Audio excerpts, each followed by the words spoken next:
enter in the kingdom of God. At we are hoping na lahat po dito ay makapasok sa kingdom ni Lord. Kaya i-ready niyo po ang inyong mga sarili. Dapat mamaya ay walang antok-antok kasi baka maiwanan kayo ng pagsarado ng pinto ng kingdom. Maiwanan kayo sa labas. Sayang.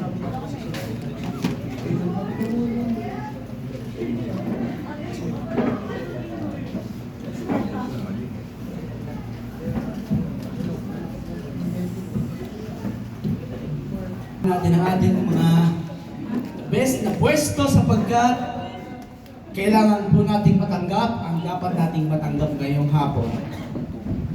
Napakahalaga po ng ating topic ngayon because this is part of a vision casting ng pagpasok po natin sa isang level ng pagiging Kristiyano po natin. The second level of our program TDP, we are entering into the process of kingdom level. So, ano ba itong pinapasok po natin? Actually, itong pinapasok po natin, marami sa atin dito sa nasa loob na kaya nga lang hindi alam kung ano yung status natin. Kung ano ba tayo dito. At sa mga hindi pa naman nakakapasok, may mga baguhan, at hindi nyo alam kung anong kingdom level, ano ba itong kingdom na pinag-uusapan natin? Nga pala itong kingdom level is one of our vision or vision po ng ating pastor na tayo ay pumasok sa tatlong level ng pagiging Kristiyano hanggang mapunta po tayo doon sa building the temple of God, which is we are building ourselves as a temple of Holy Spirit of God. So prepare po nito ang ating sarili, ang ating buhay para panahanan tayo talaga ng Panginoon. At eventually, datnan tayo bilang mga victorious Christians. Ready to become the bride of the Lamb. Amen? So, ayun po yung pinaka big picture po natin. Na ikaw, bilang Kristiyano, ang tinatahak mo ay papunta doon. We will become a victorious Christian. Pag sinabing victorious, mananagumpay, ano yan? We are a champion.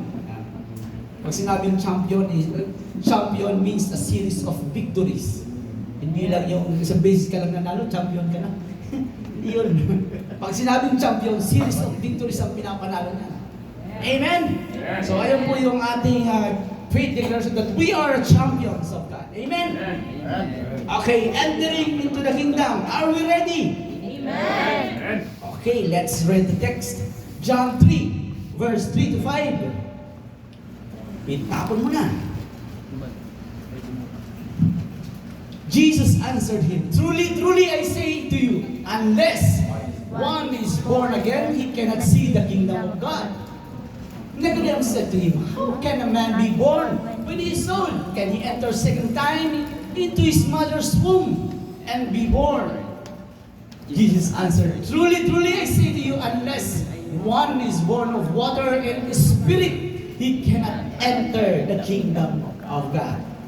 Okay, so dito po natin makikita sa ating binasa that there is a kingdom na tinuturo ang ating Panginoon. At itong si Nicodemus, nagkaroon po siya ng hangarin, ng interest. Ano ba yung sinasabi mo?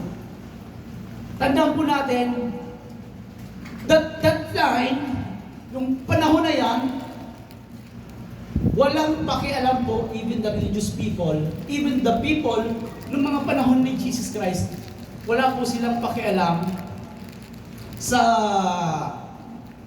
yung kung sino yung magiging sa kanila, magiging hari, or yung tao na hinahanap nila. Ang hinahanap talaga nila is the kingdom. Yung panibagong mamamahala sa kanila, o panibagong government, the kingdom of God.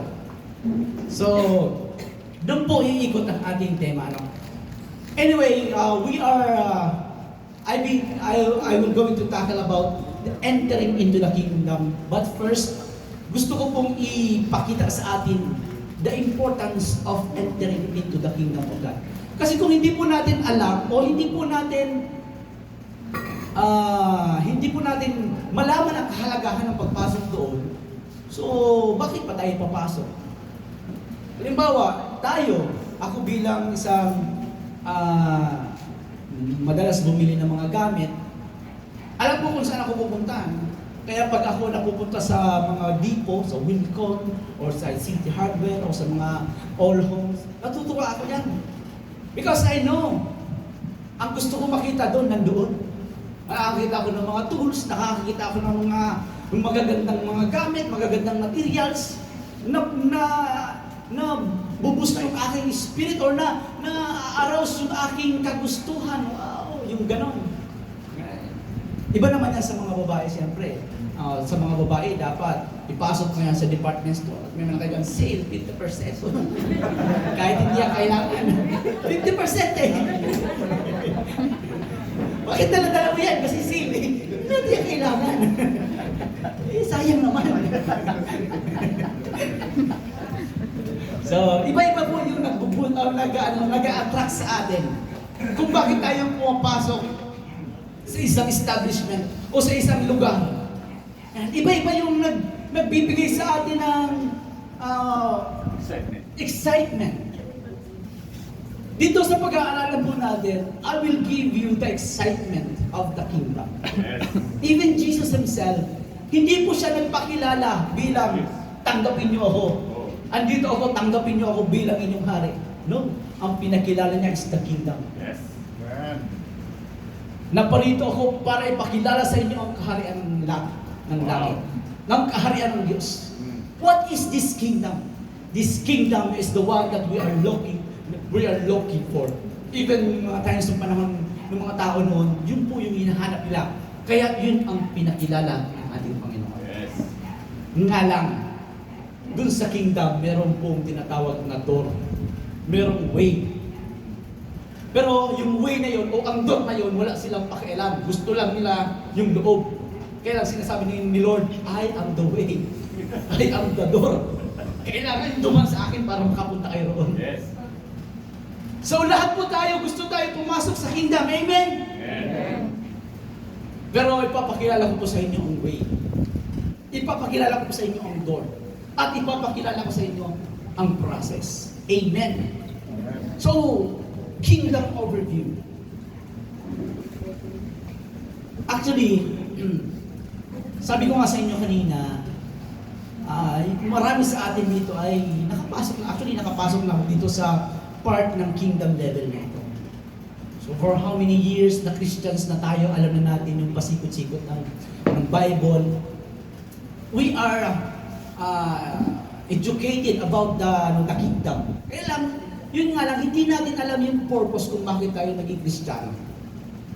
Ano ang purpose kung bakit kayo tinuturuan dito? Tandaan po natin, actually, natutuwa ako pag nag-uusap po kami ni Pastor kasi nagsishare siya ng kanyang mga visions and sabi ko, maganda yung alam niyo, napakaganda po sa isang leader na visionary. May gusto siyang puntahan, may gusto siyang mangyari. Sapagkat, paano ka susunod sa isang tao hindi alam kung saan ko pupunta? We are followers, amen? Kaya kung ang leader natin hindi alam saan pupunta, paano kayo mag-follow? Kanya-kanya tayo. Amen? Kaya pagkausap niyo yung leader niyo, alamin niyo saan ba tayo pupunta? Ha? Dapat alam niyo kung saan pupunta ang mga leader niyo. Para pag alam niyo nililigaw na siya, parang hindi yata tayong lugar, hindi ito yung daanan natin. Pas, hindi yata ito yung daan natin. Sabi mo, pumunta tayo ng Quiapo, sumakay tayo ng iba yung daan natin. Ay, ganun, mali ba? Kaya nga yun, inaalam natin yung patutunguhan. Amen? Kayo, alam ba natin kung saan pumunta ang church natin? Amen. Dalawa lang. Dalawa lang nakakalam. Si Mami mo, si Pastor lang. The rest of you, hindi talaga. Kung bakit kayo nagsisimpa dito? Hindi kayo nag-amen eh. Alam niyo ba kung saan tayo pupunta? Amen! Iba na, gano'n lang. Nag-answer lang, parang si Manata. Pero actually, hindi talaga nila alam. Kakabistuhan na doon. Okay. We We are called for a purpose. Amen? Dapat po natin mag-boost yung purpose na yun para alam natin kung saan tayo pupunta. Napag-usapan namin minsan, nag-uusap-usap kami dito. Si Pastor kasi nag-open siya about sa buhay ng isang kapatid natin na mayaman. Bakit ganito? Bakit ganyan? Dapat ba ganito siya? Ganyan-ganyan? At yun napag-usapan nga namin na we are called for a specific purpose. Meron tayong specific task na pinapagawa sa atin ng Panginoon. So regardless ng mga bagay na hindi mo nagagawa, i-judge ka lang sa bagay na pinapagawa sa iyo. Yes. Amen? Kasi doon ka tinawag ng Panginoon. Ngayon, marami dito sa atin, dapat alam niyo ang panawagan ng Diyos inyo. Amen? Alam na ba natin kung ano ang panawagan ng Diyos sa atin? Bilang mga enforcers of the kingdom. Ngayon, actually, sinasabi ko po ito sa inyo kasi hindi na po kayo mga bibig Christian. Alam niyo na ang pasikot-sikot, alam niyo na kung ano kayo. Kaya nga lang, ang hindi niyo pa alam kung ano ang lugar niyo sa kaharian ng Panginoon. So, we are called to advance the kingdom of God. So, that's the main point na gusto yung gusto kong ilatag na reference natin ngayon. Lahat po kayo ngayon, you are called to advance the kingdom of God. So, as advancer, ano ba ang tamang term dyan? Yung taga-advance ng kingdom ni Lord. Soldier ka man o ano ka man, paano tayo nakakatulong sa advancement of the kingdom of God? Amen? So, yun po yung sasagot natin. Meron pong programa ang ating pastor na sinabi niya, we are yung revolution of wealth and success. So, tayo po, actually itong wealth of success, isa lang part ito ng kingdom, isang part lang ito ng kingdom, which is the vital part ng pagiging Kristiyano, the wealth and success. Amen? Because wealth and success is napakahalaga po niya sa panahon natin ngayon. Yes. Tandaan po natin, wealth and success is a part of the kingdom of God. Yes. Maraming part ng kingdom of God. Merong healing, merong deliverance, merong peace, merong joy, merong and wealth and success. Kaya ang mga tao ayaw pumasok sa kingdom of God because hindi naman nila alam kung anong nasa kingdom. Actually, alam nila ang kingdom pero hindi nila alam na yun ang kingdom ni Lord. Tandaan po natin na kingdom of God ayun po yung kasapatan yung sabihin, yun yung fulfillment o yung kabuuan, yung fullness, the fullness of us. Di ba? Sabi ng John 10:10, that you may have life and have it to the full. The kingdom of God is the fulfillment of our Christian life. Kasi sa kingdom of God, all is provided. Yes. Amen? So, basahin ko lang po yung Matthew 6:33. Actually, hindi ko nababasahin. Sabi doon, but seek ye first the kingdom of God and His righteousness, and all these things shall be added unto you. Sa verse niyan, bago na sinabi ni Jesus, yung mga pagano, actually ito yung hinahanap eh. Kayo, ito rin ang hinahanap niyo. Yung mga taong hindi naniniwala sa Diyos, itong hinahanap. Yung gumanda ang buhay, na magkaroon ng kasapatan. Pero sabi ni Lord, nasa kingdom yan. Seek ye first the kingdom of God and all that na hinihingi nyo, hinahanap nyo nandun yan. Yes. Bakit hindi niya pinakilala ang sarili niya? Ang pinapakilala niya yung kingdom. Napakahalaga po ng kingdom. Kaya tayo bilang enforcers of the kingdom, kailangan po natin pumasok. Kailangan po natin maranasan ang kingdom. Kasi anong ipapakilala natin sa mga tao kung hindi nga tayo nakakaranas ng kingdom? Kung hindi tayo gumagaling sa mga karamdaman natin, paano tayo mag-share ng kingdom? Kung hindi tayo umaasenso, paano natin i-share ang kingdom na ang kingdom ay nagpapayaman? Nakapasok ka na ba? Hindi pa. Kaya nga hindi pa ako mayaman. But the kingdom of God is wealth and success. Amen. Kaya tayo, we are all student of this, of this program. kailangan po natin pumasok. Ibig sabihin, marami dito sa atin magiging mayayaman. Marami dito sa atin magiging mabubuting tao. Kasi kasama yan sa kingdom. Marami dito sa atin magiging mga masaya, anointed. Sabihin, lahat ng available sa kingdom, kailangan yung maranasan. Because we are the representation of the kingdom of God. Kailangan po natin makapasok yan. Kasi yun po ang isi-share natin. Tandaan po natin, si Jesus po ay hindi tinatanggap ng mundo. That's the sad truth. Hindi tinatanggap si Jesus. I-share mo yan sa Buddhist, i-share mo yan sa Muslim, hindi yan tatanggapin. Pero bigyan mo yan ng ulam. I-bless mo yan, tatanggapin yan. That is the kingdom. Actually, galing mo sa kingdom. Tatanggapin yan. So, bilang enforcer of the kingdom, kailangan natin pasukin ang stand na yun. Kaya nga lang, doon natin ipapakilala ang ating Panginoon. Actually, yung kingdom na yan, may pinto yan. Yes. Doon tayo nagkakatalo. So, ayun po yung sinasabi ko kanina. Kanina, halimbawa yung mga babae rito mahilig mag-shopping. Anong hinahanap nyo? Pag nagpipicture kayo ng pupuntahan nyo, ang pinipicture nyo yung mga nasa loob. Di ba? Pinipicture nyo yung section ng ganito, nandun yung mga damit, nandito. Dito makikita yung mga ganyan, yung mga pabango, mga lipstick, nandito yung parte. Andun yung mga may mga bagong product yung ganito. Sino dito nagpipicture ng pintuan? Pupunta ako sa SM, may pipinto doon. Hindi, wala kayong pakialam sa pinto. Amen? But Jesus is the door. Hindi kayo makakapasok doon hanggat hindi kayo dadaan doon sa pinto na yun. Amen. Pero wala kayong pakialam sa pinto. Amen? Ang pinapakita, ang iniisip nyo, ina-imagine nyo, yung nasa loob ng establishment na yun. But the truth is, merong door by which every one of us must enter. Yes. Amen? Amen. And in the kingdom of God, pinapakita ni Jesus, ito yung kingdom kaharian ko, always provided. Yan. Seek ye first the kingdom. Utak si Jesus eh. Alam niya hindi siya tatanggapin.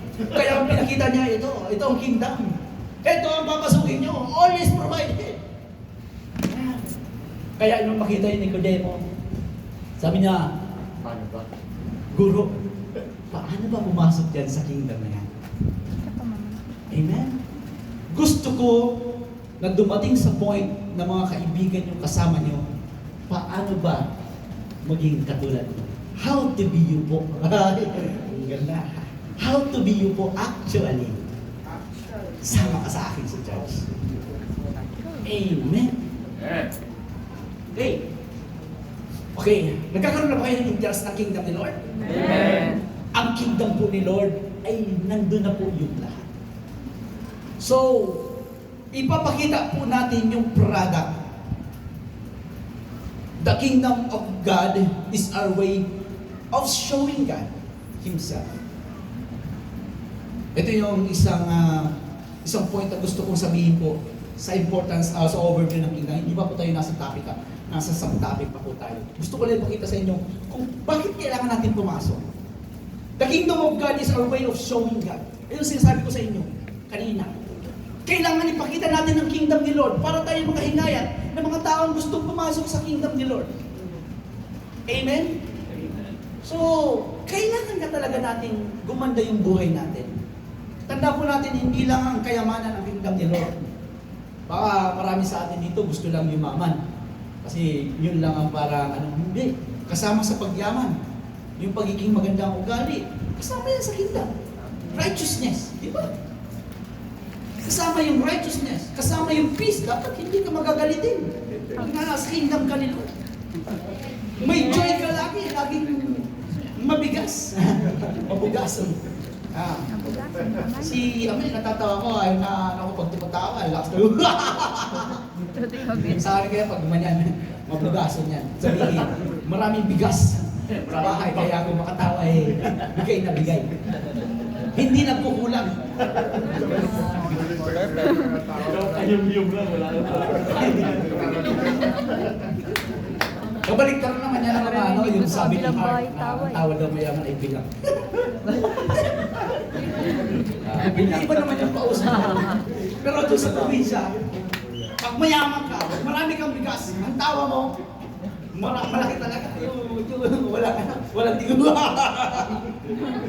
Buti yung tao mayaman. Actually, ganyan ang tawa ni Lord. Sinabi ko nga sa inyo, hindi si Satanas ang tumatawa ng malakas. Biblical po yan. Hindi si Satanas ang tumatawa ng hindi. Si Lord po ang tumatawa talaga ng malakas. Kasi alam na siya yung nasa. Siya panalo. Actually, may verse na hindi ko lang maalala eh. Siya yung victorious eh. Walang karap. Psalms 2, Psalms 2. verse 2. Psalms 2 verse 2. Kaya walang karapatan si Satanas na tumawa. Na kay Lord ang huling halak ka. Amen. Sa natin Psalms 2 verse 2. The kings of the earth take their stand and rulers gather together against the Lord and against the anointed one. And let us break their chains, they say, and throw their of their feathers. And one enthroned in heaven loves the Lord scoffs at them. Okay, the one enthroned in heaven laughs. Siya po talaga humahalakak. Kaya nilulong kayo, si Satanas talaga, liar talaga yan. Ayun! Tawa nito parang demonyo, hindi. Tawa yun ng mga manalo. Niloko lang kayo. Amen? Kaya kayo, baguhin nyo yung tawa nyo. Okay, tawang manalo yan. Psalms 37 pa, Psalms 37, verse 33. 33. 13 pa lang. 37. 7:13. But the Lord laughs at the wicked, for He knows their day is coming. Alam niya. Kay Lord talaga ang huling tawa. Kaya pag na kay Lord tayo, nasa atin ang huling tawa.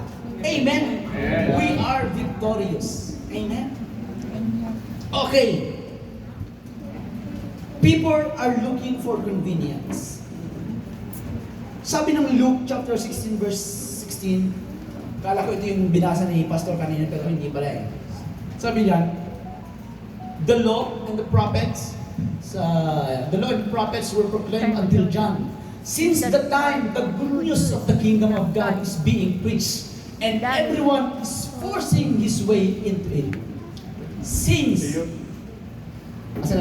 the time the good news of the kingdom of God is being preached, sinasabi niya yung kingdom of God. And everyone is forcing his way into it. Lahat daw gusto makapasok doon sa kingdom na yun. Even before Jesus. Kaya nga lang hindi nila alam kung paano. Sabihin, ganito yan. Para tayo makaakay ng mga taong gustong pumasok sa Diyos. Kailangan po natin ipakilala kung ano yung kabuuan ng kingdom. Kasi kahit nung panahon ng mga Israel before Jesus' time, yung po talaga ang hinahanap na ng mga tao. Paano makapasok sa kaharian ng Panginoon? Sa mga susunod na pagtuturo po natin, pag-aralan po natin all about the kingdom. So, gusto ko lang po bigyan ng konting background that the kingdom of God, it is a government. Ano?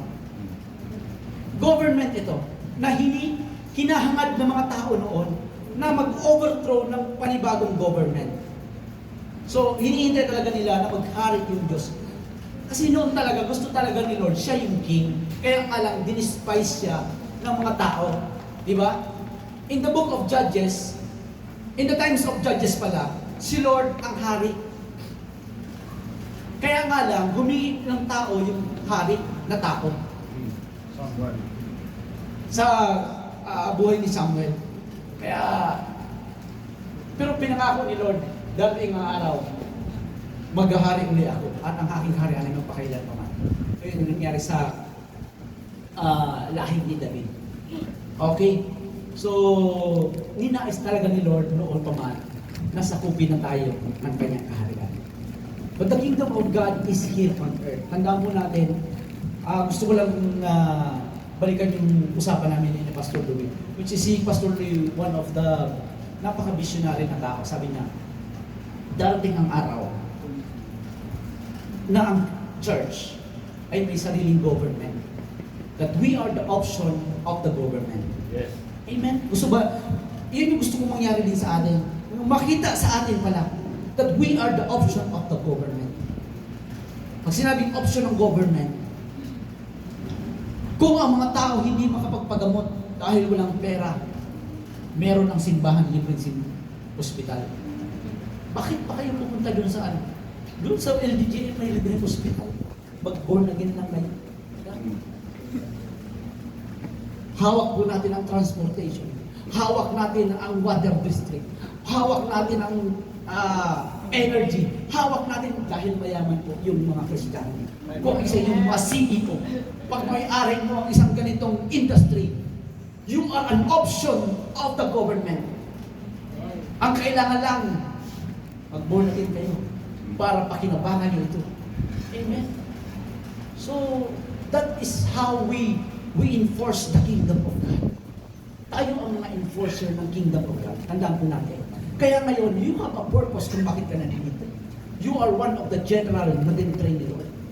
You are one of the CEO of this church na ginugroom, na mag-i-impact ng malaki ngayong last day. Amen. Amen. Kaya, hindi po kayo dito basta-basta tinitrain lang para pumalakpak at kumanta. Hindi. We are enforcers of the kingdom. This is the meeting of generals. This is the meeting of the VIPs. Huwag niyong titingnan ang sarili mo dito na pipitsugin ka. Dahil nandito ka, you are one of the called out ones. Amen. Hindi nag-uusap-usap dito yung mga pipitsugin. Binababa sa atin dito yung vision na kung ano ang gusto naman ng Lord mangyari sa kanyang kaharian. Nagagamitin ka niya. Amen. Kaya ini-empower tayo ni Lord. Kaya ina-anoint tayo ni Lord. Because kailangan po natin sa kingdom yan. Amen. So hindi pa po yan ang topic natin ha. Siniset ko lang po yung inyong mood para pagpasok natin sa kingdom. Alam niyo na kung bakit tayo papasok. Actually, yung pagpasok madali lang naman po eh. Okay. Let us show the destiny and they will seek the way. Ayun yung sinasabi ko sa inyo kanina. Show them the destiny and they will seek the way. Ito yung destiny nyo. Yan. Buhay mo kay Kristo ay paganda ng maganda, pabuti ng pabuti, pasaya ng pasaya, paangat ng paangat. Wow! Ang ganda niyan. Yan ang mangyayari sa iyo sa buhay mo kay Kristo. Amen. Sabihin, ayun yung pinapakita natin sa tao. Yun ang product po natin. Kaya yung mga tao lalapit sa Diyos, makapasok doon sa lugar na yon, sa kaharian ni Lord. And they will seek the way. Paano ba mangyayari yan? And they will seek the way. John 14:6, we know Jesus is the way. So, doon nila makikilala ang ating Panginoon. Amen. Amen. Amen. So, pasok na tayo. We promote the product.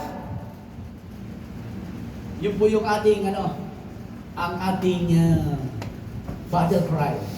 Let us promote the product. Para hanapin nila ang way. Amen. Huwag natin ipapakita yung Model of the product. oh. Sabihin, tayo naglalakad, we are representation of the kingdom. Pag ikaw naglalakad dyan, alam mo na ikaw ay representation. You are ambassador of the king. You represent the kingdom. Yan. Pag naglalakad ka dyan, dapat yung ayos mo pa lang. Pormang na, pormang pinagpala na. Amen? Lakad mo pa lang, dating mo pa lang, mukhang pinagpala na. Hindi kayo iwasan. Dito na naman sa iwas tayo dyan. Dari tayo dyan. Pupuntahan naman tayo dyan. Ibig sabihin, hindi ka pa nakapasok ng kingdom. Sabihin, dapat ang dating mo, ay, sabay tayo kay Sir Arman.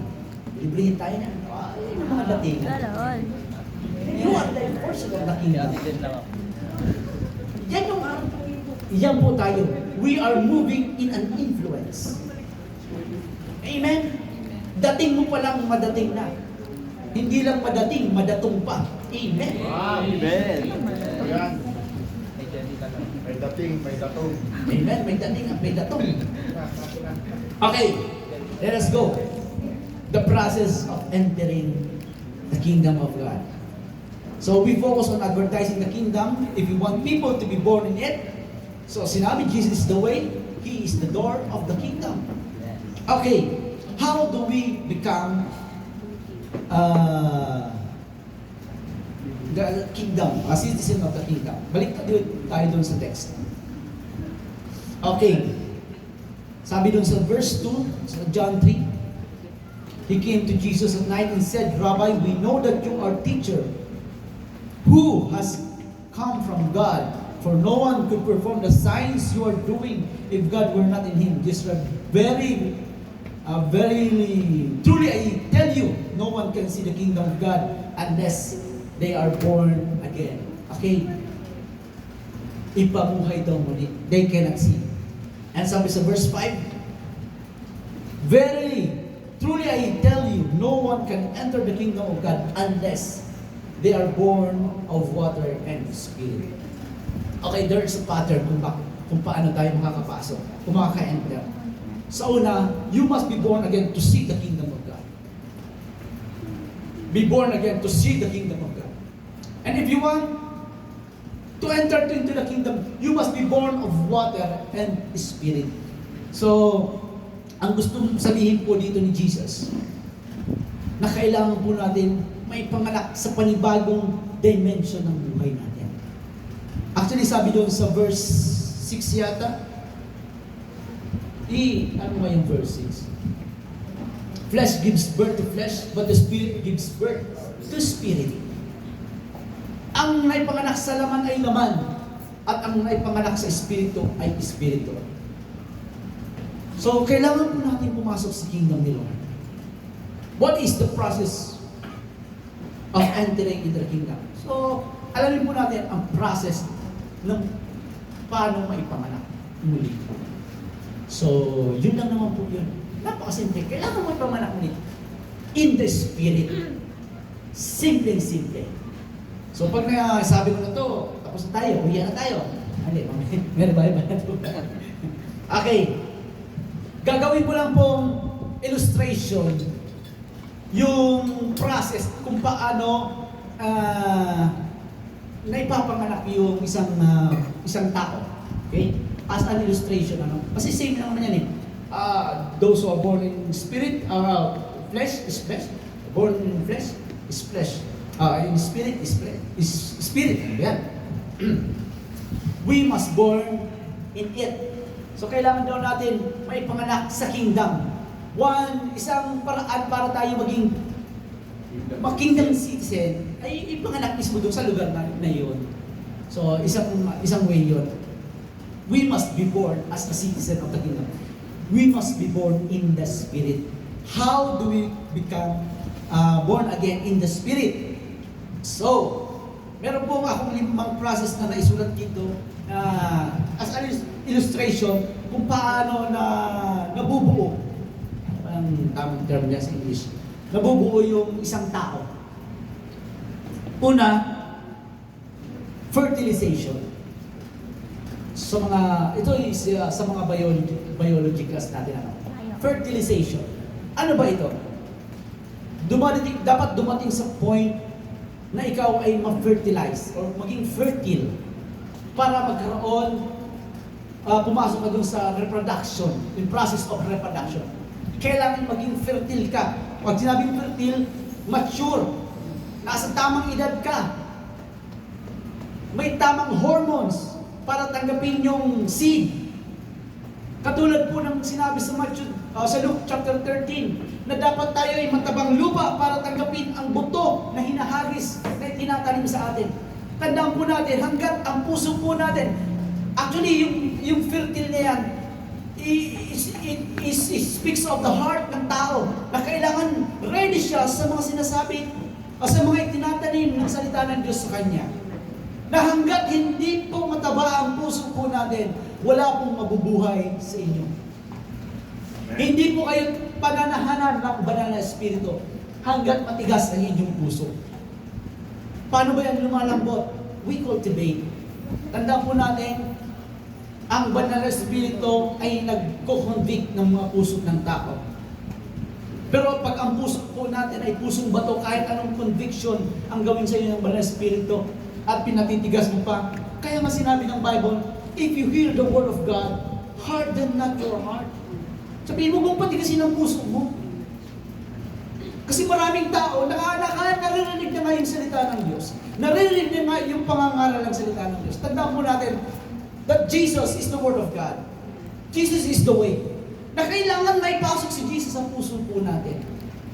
Pero hanggat may alinlangan tayo sa Jesus, sa Word of God na pinipreach sa atin, hindi po magkakaroon ng buhay po yan sa buhay po natin.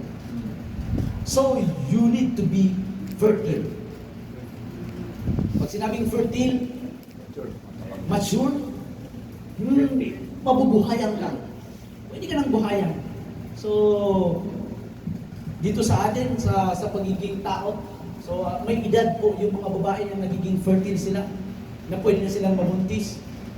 Ganon din po sa Diyos, o sa pagiging Kristiyano. May panahon talaga. Tandaan po natin ha, pag tinanggap mo si Jesus, hindi pa po yan yung simula ng pagiging born again. Dito ko lang ito nalaman na may process pala ang pagiging born again. Kasi sinabi dito, born eh. Ang pagtanggap pa lang po is conception pa lang. Wala pang born yun. Ito, may process eh. Nasa fertilization po lang pa po tayo ha. Fertilization. Kailangan mo maging matabang lupa para tanggapin yung salita ng Diyos sa buhay. Pangalawa, intimation. You have to have an intimate time with God. Time, connection, intimation. Intimation means the action of making something known. The action of making something known. Kaya sa Genesis 4, sabi doon, Genesis 4:1 yata, sa King James Version nga, iyan nga. Genesis, Adam knew Eve, his wife, and she conceived. New. Ang word dito is new. The action of making something known. Dapat may malaman ka. That is intimation. Ganun din po sa pagiging sa may mga asawa na dito. Kaya nabubuo yung ating mga anak because we have to intimate with your spouse. Nagkaroon kayo ng time na maging intimate. Tandaan po natin na intimation is making something known. Kailangan mo makilala siya. Adam knew Eve and his wife, and she conceived. Knew lang ang sinabi, pero nag-conceive. Diba? Di kayo nagtataya ka niyan? Adam knew his wife, and she conceived. Amen. Kailangan magkaroon ka ng time na magkaroon ka ng revelation about God. And you will conceive. Yes. Hanggat walang nare-reveal sa iyo, wala kang nalalaman sa Diyos mo, you will not conceive. Kailangan may dumating sa point na, kailangan may dumating sa point sa buhay mo, na asamin mo yung kingdom na yon, na may pangahawakan ka sa Diyos, and you will conceive. Amen? Yung bagay na nireceive mo kay Lord, that is a seed sa buhay mo that eventually will grow into the adulthood. At yung seed na yan is the Word of God. Is Jesus Himself sa buhay po ninyo. Amen? Amen. You have to have an intimate relationship with God. Intimate time para makuha mo yung revelation, para may lagyan ka ng seed. Hindi po tayo magkakaroon ng intimate relation o intimate time kay Lord kung nasa ibang lugar po tayo o kung nasaan man, kung hindi, kung saan pinapangaral ang salita ng Diyos. Because the Word of God is the seed. Amen. Kailangan tanggapin yung seed. May mga tinanggap na ba kayong seed sa Panginoon ngayon? Ano ang pinangahawakan mo sa Panginoon? Ano ang memory verse mo sa Panginoon? Hindi mo nga alam yung memory verse. Ano ba nga pinangahawakan? Tandaan po natin, the Word of God is the seed of life. Kung hindi mo alam yung memory verse, kung ano pinaniniwalaan mo sa Bible, kahit yung 6:33 na lang paniwalaan mo, okay na yan. Seek ye first the kingdom of God and His righteousness, and all these things shall be added. Panghawakan na yun. You seek the kingdom of God. Kahit anong mangyari. So, Matthew 6:33. You have to have Jesus in your heart. Intimation. You have to have a revelation about God at panghawakan mo yun. That is intimation. Pag nagkaroon kayo ng contact, nagkaroon kayo ng connection, nagkakaroon ka ng seed and the process.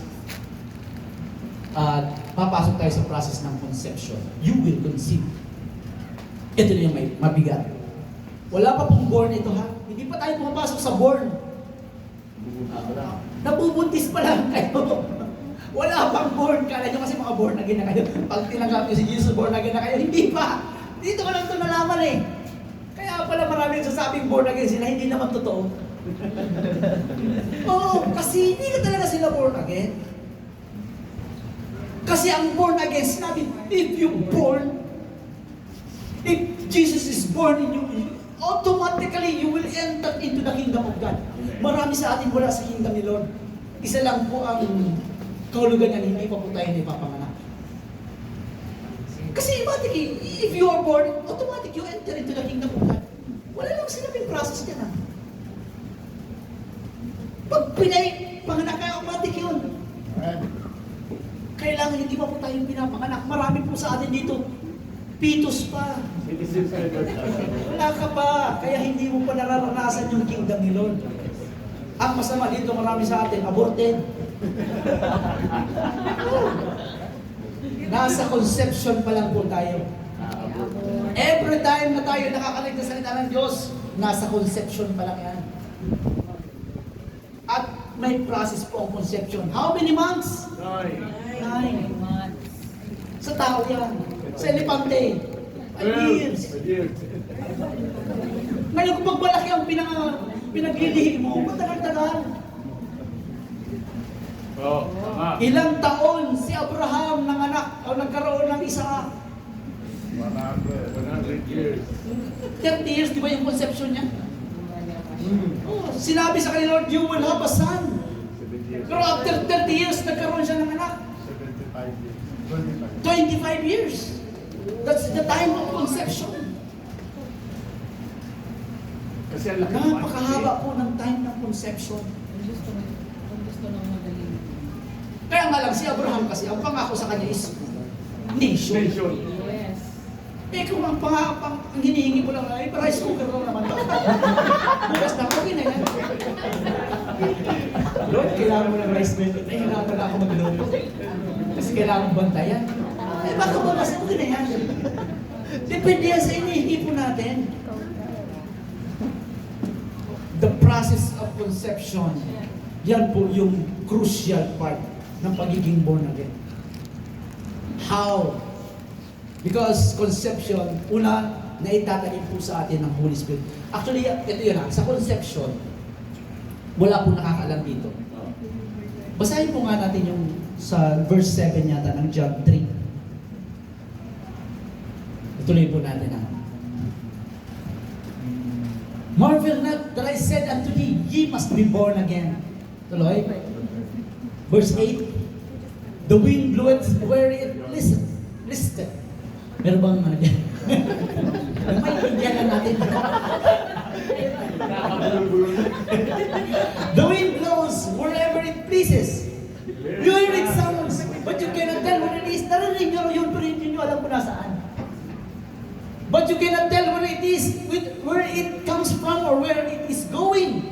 So it is with everyone born of the Spirit. Parang hangin daw ang naipapanganak sa inyo ng Espiritu. Walang nakakaalam. Parang narinig nyo, pero hindi nakikita. Kaya dito sa inyo, may pinapanganak sa inyo. Kayo lang nakakaalam yan. Sikreto malupit yan.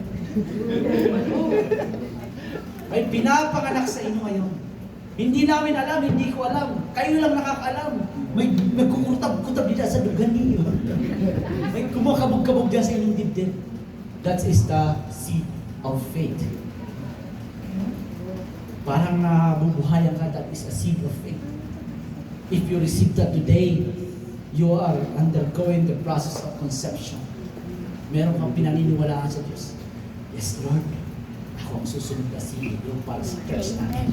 That is a seed. You are entering into the kingdom. May pinapanganak sa inyo. Amen. Amen. Ikaw lang at ang Diyos nakakalam niyan. Conception is a process. Maraming panahon at darating sa panahon na hindi mo po talaga siya may tatago na. Sekreto siya dati, pero darating sa point na lulubo na rin yung tiyan mo. Kahit dir-dir ka lang nilagay mo. Masasaktan ka lang. Kaya palabasin mo na lang, bondat ng bondat. Maging proud ka na dyan. Tago pa ng tago eh. Mahahalata dapat na meron kang pinagbubuntis. Amen? Kasi pag tinatago ay ma-abort. Amen? If you have word from God, dapat mahalata sa buhay ninyo. Magbabago ang kilos mo. Dati mahilig ka sa party, pero pag nabuntis ka, doon ka na lang sa bahay. Diba? Malilimitahan ka talaga. Dati umiinom ka ng alak. Pag nabuntis ka, dapat hindi ka lang umiinom ng alak. Ma-abort ang game. Marami kang bagay na hindi na magagawa because of the sin na hinahandle mo. Malilimitahan ang galaw mo. Malilimitahan ang kilos mo. Magbabago ang focus ng buhay mo because of that sin na nasa iyo. If you care for that seed, dapat alam mo ang kinakain mo, yung makakatulong sa pag-grow niya. Yan. Amen? Do not abort your seed. Amen? Do not abort. Actually, doon tayo nagkakatuloy sa abortion.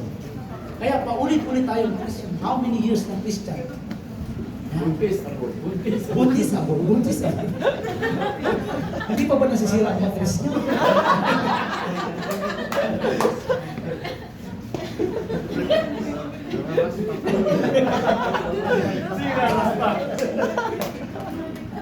Abort, was abort. Okay.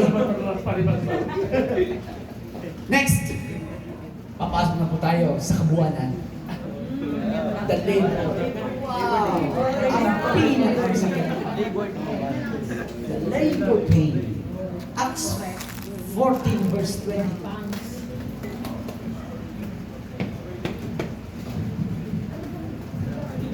But the Jews who refused to believe stirred up the Gentiles and poisoned their minds. 14:22.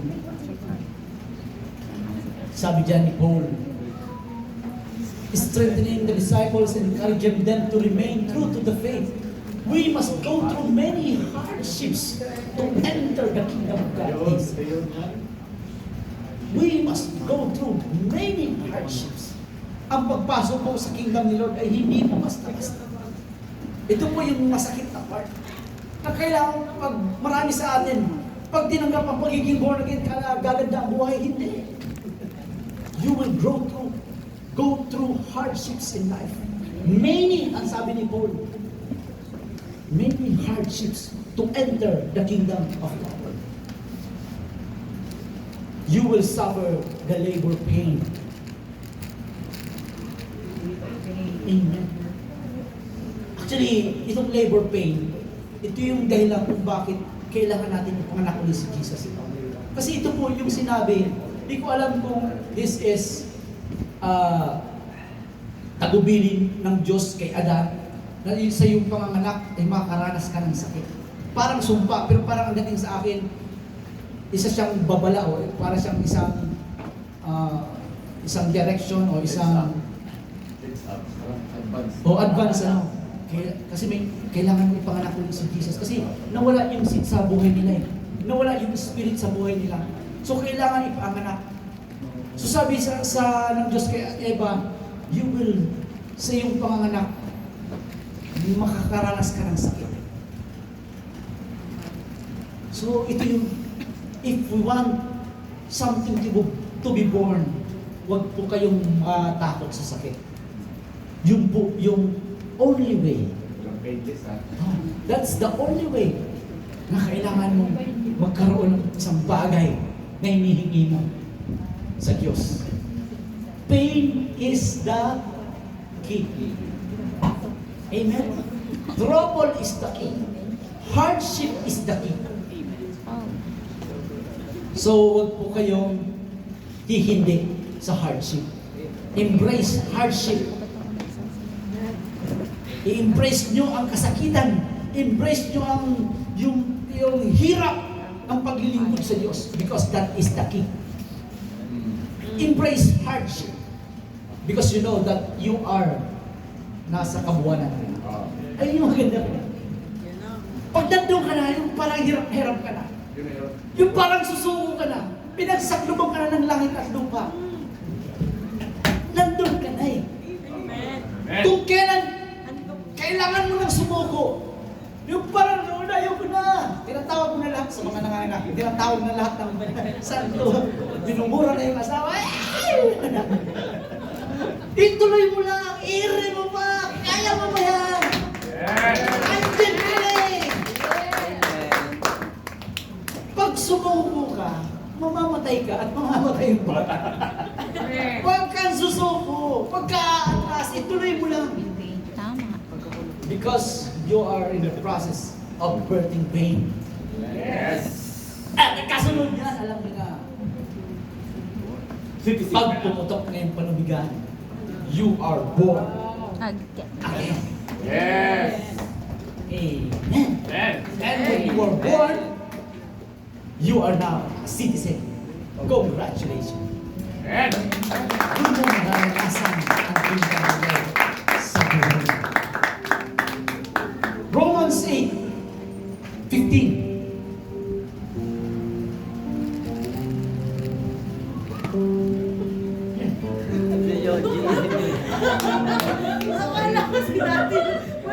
Kala ko may nagbabackground sa ano. Multo is the right. Hindi pa naman ako magbata mo sa Jojo, may pa-background music. alam mo pa pagkan ang tanggol. Pa-music si Joji. Background. Perfect na dyan, Joji ah. DJ Joji. Joji, pinaprank ako yung Joji. Romans 8:15 to 17, we say. Actually, ito na yung pag lumabas na po tayo. For you did not receive a spirit that makes you a slave. This is the spirit, the seed of you na tinanggap. You did not receive a spirit that makes you a slave. Hindi po yung tinanggap nyo, yung spirit na natanggap nyo. Hindi po yun magpapahirap po sa inyo. Ang sabi dito, a slave again to fear, but you receive the spirit of sonship. Pinipis ng ating pastor. You receive the spirit of sonship. And by Him we cry, Abba, Father. Once that you are born, the first na nangyayari sa mga pinapanganak ay pinapaiyak. Bakit? Bakit pinapaiyak? Para mag-adjust ang kanyang lungs sa panibagong dimension o sa panibagong environment. Kasi nabubuhay siya sa tubig. Kailangan gumana ang kanyang lungs. Kaya kailangan paiyakin, Abba, Father! Kaya tumatawag na ngayon sa Panginoon. May karapatan ka ng tumawag sa Diyos. Because you know the Spirit in you is born. Yes! Amen. Amen. Yun po yung process ng pagiging born again.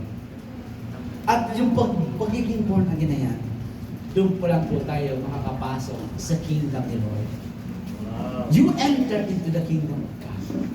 And once we are in the kingdom of God, doon na tayo tinuturuan kung paano mag-grow. At yung masusunod po na topic about the kingdom principles, the kingdom living, the kingdom ganito, ituturo po yan sa atin because you are now living in the kingdom. Kailangan maborn again na tayo. Pumasok. Amen. Sino dito hindi pa naboborn again? Ngayon, ano kayo? Kala nyo born again kayo. Biglaan nagkano kayo. Parang hindi pa yata ako born again. ganyan ang proseso. Hindi pa talaga. Puro pitos pa. Puro mitos. Marami na sa atin na born again. Hindi niyo lang alam. Kasi nakakatawag na kayo ng Abba Father. Hindi niyo lang alam. Marami sa atin dito, maraming na-abort. Pero today, bibigyan ko ulit kayo ng pagkakataon. You consider the Spirit, the Word of God that is put in you. Amen. Let Jesus be born in you. Yung Jesus na tumatawag ng Abba Father. Amen. Yung nagkakry ng Abba Father. Yung kilala mo ang Diyos mo. Na pag sa oras ng kagipitan, alam mo kung kanino ka lalapit. Because you know in your heart kung sino na ang tatay mo. Amen. Pag ganyan na po yung heart po natin, you know in your heart that you are now born again. And you are now a citizen of the kingdom. And you are entitled to the benefits. Amen. Amen. Hindi ko na pahabain. Actually, meron pa kung... Pero okay na po ito. Sa mga susunod na lang.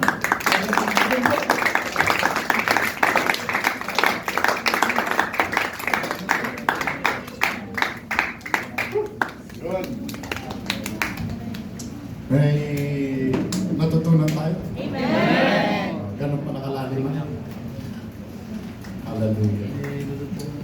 Hindi pala basta-basta.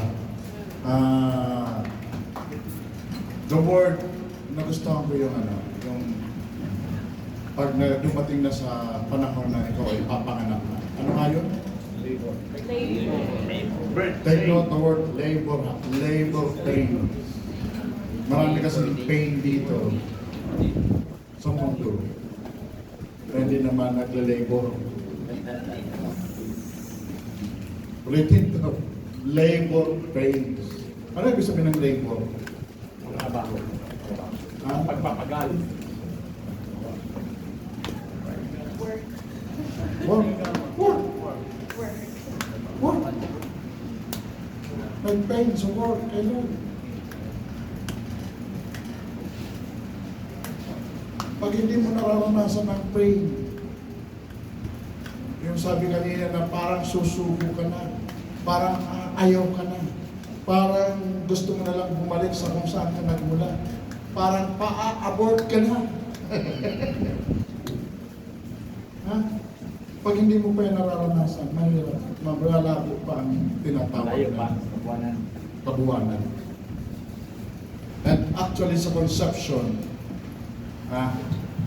ang pattern niya ni Lord ay ang manok, ang inahin at ang itlog. Kung paanong limliman.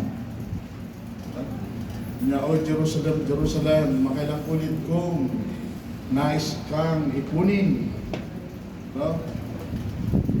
Sa aking mga malalapay na pakpak. Layo. Sinerge ko kanina kung ilang ang 72 weeks. Oh, 72. Basta ganun ang haba ng lilim. Manok kasi Sa manok, 21 days ha? lang. Yung, para sa